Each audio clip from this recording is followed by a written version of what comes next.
Hello दोस्त। RRB technician 2/24 dB schedule जारी, जिसमें 7 अप्रैल से 19 अप्रैल के बीच में डॉक्यूमेंट वेरिफिकेशन होना निर्धारित है। और ये बात कर रहे हैं हम अभी कहाँ की, तो ये बात कर रहे हैं आपका बंगलौर का टेक्नीशियन 1 एंड टेक्नीशियन 3 ग्रेड दोनों के लिए। और ग्रेड पे तो आपका लेवल का अगर कहें तो लेवल 2 और लेवल 5 पोस्ट के लिए। तो कुल मिला के अगर ऐसा हो गया तो आप टेक्नीशियन 3 के बारे में जो लोग हम ही बोल रहे थे कि कुछ होना चाहिए, जो रिजल्ट में 43 नंबर बढ़ा है, अब चांसेस कम की ओर बढ़ जा रही है जब डॉक्यूमेंट वेरिफिकेशन और डीबी का शेड्यूल आ जाता है। और डीबी होने के बाद तो फिर बहुत आगे बढ़ जाती है। तो आज है, पता ही है आपको, 24-25 तारीख आ गए है। तो आज के बाद अब बहुत कुछ स्कोप बचा नहीं है 25 मार्च के बाद, क्योंकि अप्रैल 7 तारीख से डी शेड्यूल जारी है मैक्सिमम लोगों का। तो यहाँ पे देखिए ना, आपका बेंगलोर का वेबसाइट देखिए, तो एक बार बेंगलोर के वेबसाइट में पहली बार ऐसा दिख रहा है। बाकी हमें दिखा था कि टेक्नीशियन 1 का चेन्नई में देखे थे और आरआरबी पे आ रहा होगा, लेकिन यहाँ पे आपका डीबी शेड्यूल पूरी तरह से टेक्नीशियन ग्रेड 1 और 3 दोनों का आ गया है। लिस्ट भी हमने देख लिया है और लिस्ट मिक्स है। एक दिन में सारे कम्युनिटी के कैंडिडेट को बुलाया है, तो मिक्स करके बुलाया गया है। यहाँ पे अगर देखेंगे तो टोटल डॉक्यूमेंट मेडिकल एग्जामिनेशन में क्या क्या देना है उसके बारे में तो बात करेंगे ही, लेकिन डीबी देखेंगे तो टोटल 25 से 35 का ग्रुप बनाया गया है। मॉर्निंग में अगर देखिएगा तो 35 लोग, अब इवनिंग में देखिएगा तो 25 है, फिर 35 और 25, फिर 35 और 25, कुछ दिन अवकाश होगा, उन सब लगा के टोटल डॉक्यूमेंट वेरिफिकेशन 15 तक चल रहा है। ब्लॉक डेट कहीं दिया होगा इसमें, अगर कोई कैंडिडेट रिपोर्ट नहीं कर पाता है टाइम से तो उनके लिए ब्लॉक डेट दिया हुआ है 29/4 को। 29/4 यानी 29/4 के बाद यहाँ तो यहाँ ब्लॉक डेट की बात करेंगे तो 29/4 दिया हुआ है। अब डॉक्यूमेंट वेरिफिकेशन में क्या क्या हिदायत है उसको ध्यान दीजिएगा। सारा चीज़ का एक एक बात करना है हमें आपके साथ।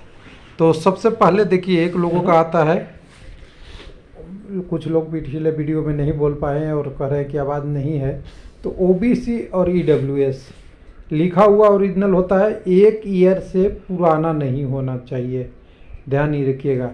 लेकिन जनरली क्या होता है, ओबीसी की चलती है फाइनेंशियल ईयर, और फाइनेंशियल ईयर अभी जब डीबी हो रहा है 7 अप्रैल को, तो ये हो जाएगा 2025 और 2026। लेकिन 2025-26 का आपको मिल नहीं पाएगा इतना जल्दी। तो जनरली 2024 और 25 का जो पीछे का बना हुआ है, लेकिन बहुत पुराना ना हो, 4-5 महीना ओल्ड चल जाएगा, लेकिन कोशिश कीजिएगा 25-26 रहेगा, उसके लिए नहीं चलेगा। दूसरा कमेंट लोगों का आया है कि मेरा ईडब्ल्यूएस ओबीसी जो सर्टिफिकेट है वो सेंट्रल में चाहिए या किस में चाहिए। तो देखिए, आप जॉब करने सेंट्रल गवर्नमेंट के जाइए तो आपको सेंट्रल गवर्नमेंट का ही फॉर्मेट चाहिए, सीजी का ही चाहिए। अब कुछ लोग कहते हैं कि रेलवे के जो आरआरबी की नोटिफिकेशन है उस पर बनाएं। अगर उस पर बना लेते हैं तो कोई सवाल ही नहीं उठतेगा है। लेकिन बहुत सारे स्टेट ऐसे हैं जो ऑनलाइन प्रक्रिया करते हैं और ऑनलाइन प्रक्रिया में आपको रेलवे के फॉर्मेट में नहीं बनाते। लेकिन ध्यान दीजिएगा, कोई भी स्टेट होता है वो 2 फॉर्मेट बनाती है, एक स्टेट लेवल का फॉर्मेट होता है और दूसरा होता है सेंट्रल लेवल का। तो आप सेंट्रल लेवल का जो प्रोफार्मा होता है वो सबका सेम ही होता है, थोड़े बहुत वर्ड आगे पीछे हो सकते हैं, एक आध ज़्यादा हो सकते हैं, लेकिन किस आधार पे ओबीसी और ईडब्ल्यूएस मिला होता है उसका 1, 2, 3, 4 और लिखा हुआ रहता है, वो वैलिड होगा तो सेंट्रल गवर्नमेंट का आप बना लेंगे। अब कई लोगों का सवाल है कि मैं बिहार का हूँ और एमपी का मेरा टेम्प्रोरी एड्रेस और आधार कार्ड यहाँ का है। तो देखिए, डीबी में आपका घर का वेरीफाई नहीं होता है, ये ध्यान रखिएगा। डीबी मतलब क्या होता है, डी से डॉक्यूमेंट और वी से वेरिफिकेशन। आपका होम एड्रेस जो वेरीफाई होगा वो पुलिस वेरिफिकेशन में होगा, वहाँ आपको एड्रेस आपको सही देना चाहिए जहाँ पे आप रहते हैं, जहाँ का बेनिफिट लेते हैं। अगर आपका आधार है तो आधार ऑल इंडिया वैलिड है, कहीं भी चल सकता है, एड्रेस बार बार चेंज करते हैं पड़ता है, कोई दिक्कत नहीं है। लेकिन जिस राज्य से आप बिलोंग करते हैं, ईडब्ल्यूएस से या ओबीसी से, वहाँ का आपका एक्चुअल में परमानेंट एड्रेस होना चाहिए, ये ध्यान रखिएगा। चाहे आपको जब डॉक्यूमेंट वेरिफिकेशन के बाद ज्वाइनिंग के टाइम लगे या जब पुलिस वेरिफिकेशन हो उस समय लगे, तो उस समय आपको वहाँ का एड्रेस पे वेरीफाई कराना पड़ेगा, वो आपकी मर्जी है। और उसी राज्य में जनरली ओबीसी मिलता है जिस राज्य के आप परमानेंट निवासी हैं। दूसरे राज्य के अगर लेते हैं तो डॉक्यूमेंट वेरिफिकेशन होता है तो चेक लगा देता है और पेंडिंग में चला जाता है। SC ST के लिए कोई भी फॉर्मेट चलेगा, कोई दिक्कत नहीं है, कितना भी पुराना चलेगा, क्योंकि इनकी इनकम से कोई रिलेशन नहीं है फॉर्मेट के लिए। लेकिन इनके लिए भी फॉर्मेट रेलवे में दिया रहता है, वो ले लेंगे, वो काम आ जाएगा। एक तो हो गया ये। अब दूसरा लोगों का कमेंट आता है कि मेरा आई साइड का इशू है या कोई मेडिकल ट्रीटमेंट का इशू है, तो वो चीज़ ध्यान देखिए, उसमें बहुत सारा है, उसके लिए तो सेकंड ऑप्शन भी मिलता है, लेकिन आई साइड सबसे ज़्यादा रेलवे में क्रिटिकल होता है, ध्यान दीजिएगा। अगर आई लेवल आपका जिस पोस्ट के लिए सिलेक्शन हुआ है उसमें रोल नंबर अगर पता चल जाए, तब आपको पता चलेगा कि मेरा इसमें क्या बेनिफिट है और मेरा इसमें किससे लिए लिया जा रहा है, तब आपको पता चलेगा। लेकिन ध्यान दीजिएगा, आपके अगर मेडिकल स्टैंडर्ड A2 A1 तो छोड़ दीजिए, यहाँ A1 नहीं है, A2 और A3 है तो जनरली दिक्कत नहीं आती है। जनरली दिक्कत आती है जिनके मेडिकल C1 है या B2 से बिलो है। तो A1 A2 A3 वाले मेडिकल वाले मैक्सिमम टेक्नीशियन के पोस्ट पे ऐसे ही बिना संकोच के निकल जाते हैं। लेकिन अगर C1 लोअर साइड है तो थोड़ा डिफ़िकल्ट आती है। उम्मीद रखिए कि जो जनरली आपका मेडिकल एग्जामिनेशन हो, इजी हो, थोड़ा ज़्यादा कंपटीशन न किया जाए कि हर चीज़ की बारीकियां से निकाला जाए, तो वहाँ दिक्कत आ जाती है। उसके बाद देखिए, बहुत लोगों का क्या होता है कि किसी का शुगर है, किसी का सर्जरी हुआ है, किसी को अलग अलग बीमारियों से हैं, तो देखिए उसमें आपको टेम्प्रोरी फिट दिया जा सकता है और या दोबारा आपको फिट होने के आने के लिए बोला जा सकता है। लेकिन ध्यान दीजिएगा कि दोबारा का कई बार टाइम इतना हो जाता है 6 महीना 8 महीना, इसलिए आप ध्यान दीजिएगा कि आपको पहली बार में ही DB पूरा करना है। मेडिकल एग्जामिनेशन भी पहली बार में ही पूरा करना है और DB में इतने डॉक्यूमेंट ले जाने हैं जिससे जो मांगे आप वहाँ सबमिट कर पाएँ। कोई डॉक्यूमेंट आप घर पे रखेंगे तो 50 ग्राम आपका वज़न बढ़ जाएगा, ले आने में अगर दोबारा आना पड़ गया तो बड़ा मेहनत होता है। और कुछ लोगों को मैंने देखा है कि लिखा इतना ही है, ये डॉक्यूमेंट, ये फ़ोटो, तो मैं इतना ही ले जाऊंगा। अब सवाल उठेगा कि आपके पास इसके बाद भी और कोई कम्युनिकेशन होगा क्या लेके जाना है, तो बिल्कुल आपको सारे ओरिजिनल ले जाना है। और कॉल लेटर जब इशू होगा, देखिएगा कहीं लिखा होगा, उसमें और चीज़ें लिख दी जाएगी, थोड़ा और आपका क्लियर कि क्या लेके जाना है, कैसे जाना है, उसके बारे में। तो ओरिजिनल डॉक्यूमेंट और उसका फ़ोटो सेट सफिशिएंट आपका ये फ़ोटो साइज वो आपको लेके जाना है। कॉल लेटर अगर आपको है तो कॉल लेटर भी ले लीजिएगा। पे स्लिप आपका एग्ज़ाम का है वो भी ले लीजिएगा, अगर फॉर्म भरा है वो भी अगर है तो वो भी ले लीजिएगा। डॉक्यूमेंट कंप्लीट होने चाहिए। कुछ लोगों का आधार का इशू है तो पैन कार्ड भी ज़रूर ले जाइएगा, कोई दिक्कत नहीं है, उससे भी वेरीफाई हो जाता है। या वोटर ID है वो भी ले जाइएगा। और हो सके तो जिनके माता पिता फादर नेम मदर नेम में इशू है उनके लिए भी अपने मदर फादर का ओरिजिनल डॉक्यूमेंट ले जाइएगा।